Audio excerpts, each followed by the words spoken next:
A governor's pardon is a distinct honor bestowed only upon people who showed exemplary conduct following a conviction of a felony. You can only get a pardon again on felonies and certain misdemeanor sex crimes. You cannot get a pardon if you're convicted of a misdemeanor. You have to have a felony or a misdemeanor sex crime to qualify for a governor's pardon.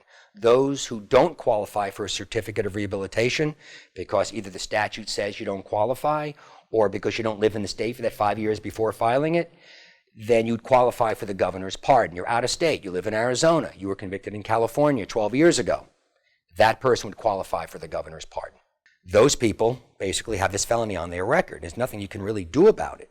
But if you do get a certificate of rehabilitation or you do get a governor's pardon, that will also be on your record, and that's something that an employer could see. Your Second Amendment right to bear arms will be restored if the governor grants you a pardon.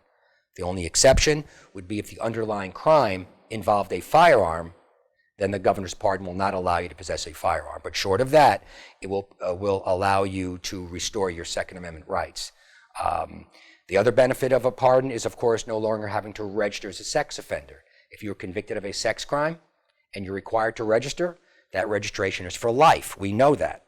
But if the governor grants a pardon, that will stop the individual's obligation from having to register, and their name would automatically come off of Megan's Law website. Now, there's two ways to get to the governor's desk. One is a direct pardon, the people who don't qualify for a certificate of rehabilitation, or by way of a certificate. Now, our firm knows this, and we know how to best approach getting a governor's pardon versus a certificate of rehabilitation, and what's the best chance we have of winning.